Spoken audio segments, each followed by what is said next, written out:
El Señor esté con vosotros. Lectura del Santo Evangelio según San Lucas.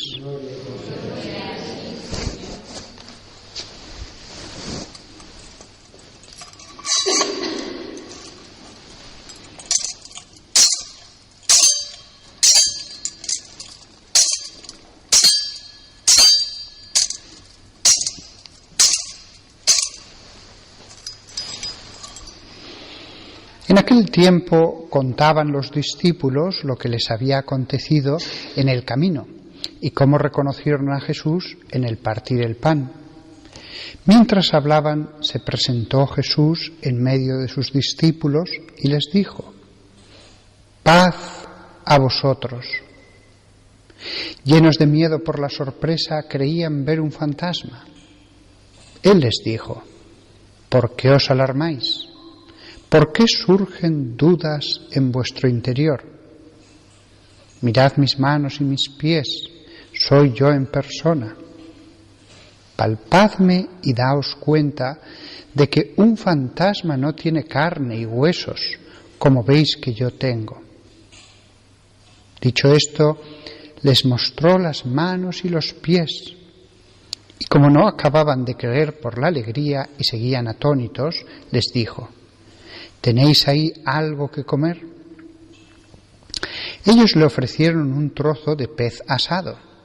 Él lo tomó y comió delante de ellos y les dijo: «Esto es lo que os decía mientras estaba con vosotros, que todo lo escrito en la ley de Moisés y en los profetas y salmos acerca de mí tenía que cumplirse».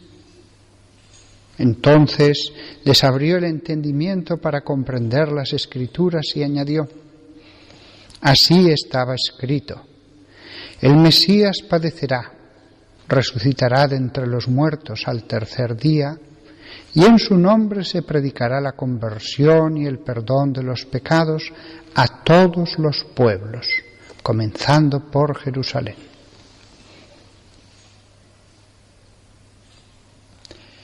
Palabra del Señor.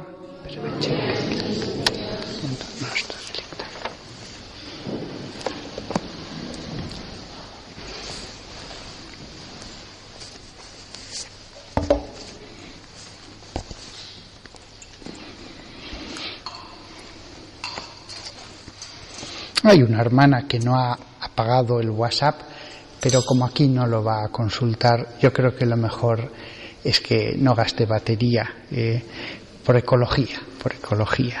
Si lo apaga, algún árbol vivirá en el Brasil probablemente. Bien, la verdad es que leyendo el mismo salmo que leímos ayer, tratando el sermón sobre el velo de Moisés, no podía haber caído un salmo mejor para el sermón de ayer que el que hemos leído en la víspera del domingo y hoy. El salmo que dice: «Haz brillar sobre nosotros tu rostro, Señor».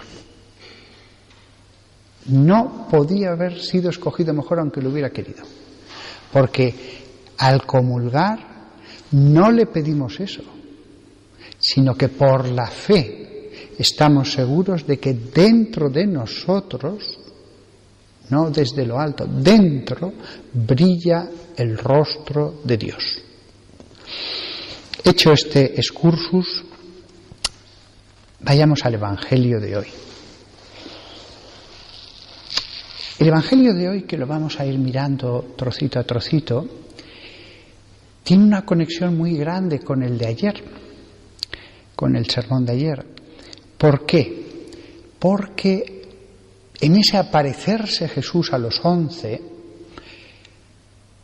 podemos ver que la misa, entre otras cosas, también es como si Jesús se apareciera ante nosotros lo mismo que lo hizo en el cenáculo. La misa es más, no solamente eso, pero también es eso. Podemos experimentar la alegría y los frutos espirituales de nuestro Maestro apareciéndose entre los 11. ¿Qué hacía Jesús cuando se aparecía? Les hablaba. ¿Qué hace hoy día antes de aparecerse en la misa? La liturgia de la palabra. En el fondo nos habla. Fijaos también que ha dicho cómo Jesús, a ver si encuentro el texto un segundo. Entonces les dijo a ellos: estas son mis palabras que os he hablado mientras estaba con vosotros. Todo lo que está escrito acerca de mí en la ley de Moisés, los profetas y los salmos. Añade, debe ser cumplido. ¿Qué es lo que hacemos en la misa? Justamente esto. Y Jesús está en medio de nosotros. El Espíritu de Jesús. Porque no nos olvidemos, Dios es Espíritu por naturaleza. Dios no tiene nada material. La segunda persona también era Espíritu y es Espíritu. Y cuando se encarnó, no dejó de ser Espíritu. Con lo cual, verdaderamente Jesús está presente, la segunda persona además está presente aquí. Y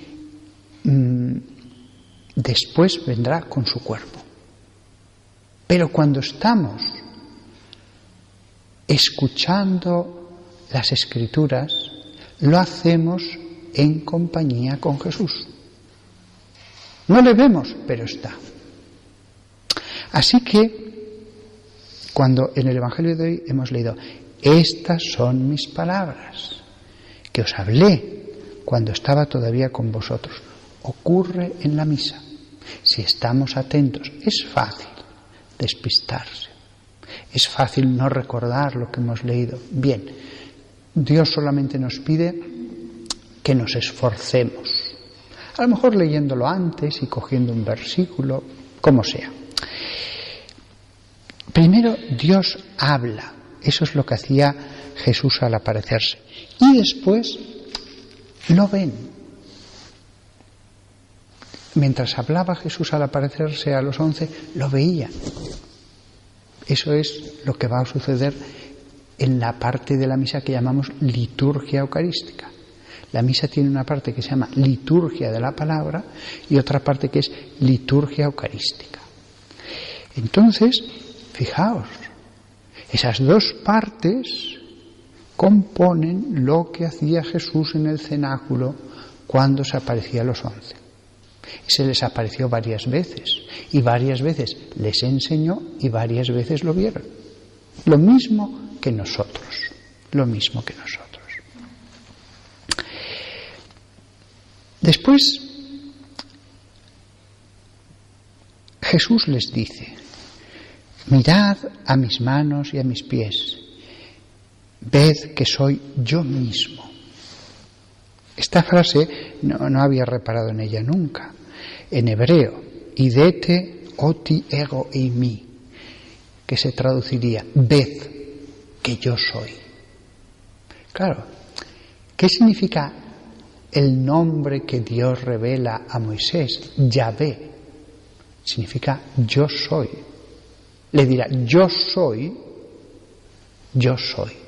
porque en hebreo no se usa el verbo ser, se pone el sujeto y el predicado seguidos. Como en español sí que usamos el verbo ser y en muchas otras lenguas se dice yo soy el que soy. Pero cuando Jesús aquí dice idete oti ego eimi, está diciendo ved que yo soy. Claro, en el fondo está diciendo yo soy Yahvé. Yo soy el que estuvo ante Moisés. Bien, después os habréis fijado que en los sermones os hablo mucho sobre la misa. Veréis, la misa, esto nos lo ha dicho el magisterio de la Iglesia, el Concilio de Trento, es lo más grande que podemos hacer. Los hombres podemos hacer muchas cosas por nosotros mismos, pero en sí mismo nada es tan grande como la misa. En sí mismo nada santifica tanto como la misa. La misa es el centro de la vida espiritual. Muchas cosas se hacen, por ejemplo, en un monasterio. Nada tiene comparación a la misa, que debe ser el centro de la vida litúrgica, el centro de todos los tiempos de oración de la jornada entera. Hasta tal punto de que en el seminario aquellos buenísimos formadores, los sacerdotes nos decían: mirad, preparaos desde la noche para la misa del día siguiente, para la comunión del día siguiente. Y después, es como si el día se dividía en una preparación y después una acción de gracias. Pues bien, me he dado cuenta con los años de que toda la Biblia avanza hacia un punto, que es la misa. Todas las Sagradas Escrituras, en el fondo, se ordenan, se dirigen a la misa. La Biblia alcanza su culminación en la misa. Culminación y recapitulación. La misa está en las Escrituras.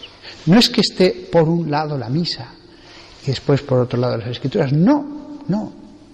La misa está en las Escrituras del mismo modo que las Escrituras, la palabra de Dios, está en la misa. Y diréis: ¿dónde está en la misa? Pues está en los Evangelios. Muchas cosas hay en los Evangelios, pero se llega a un momento en que se dice: hoc es corpus meum, este es mi cuerpo. Y después, en otro momento, hic es enim calix sanguinis mei, este es el cáliz de mi sangre. Con lo cual la misa está en la Biblia y la palabra de Dios está en la misa. Con lo cual, fijaos la importancia que tiene esta reunión dominical y por qué la Iglesia insistió tanto en que todos fueran a la misa, al menos los domingos. Muchas parábolas enseñó Jesús, muchas cosas les enseñó Jesús en privado, pero todas esas cosas alcanzaron su culmen en dos momentos, como si toda la Escritura alcanzara su culmen en los santos evangelios. Pero en los evangelios no todo es lo mismo. Hay dos momentos que son la culminación: la crucifixión, la pasión en general que rodea esa crucifixión, y la resurrección. Pues bien, la misa es la actualización del sacrificio de la cruz. Y la misa tiene, de un modo sacramental, simbolizada la resurrección de Cristo. Con lo cual, dos momentos son esenciales: resurrección y crucifixión. Pues los dos están actualizados en la misa. Con lo cual, la conjunción es perfecta.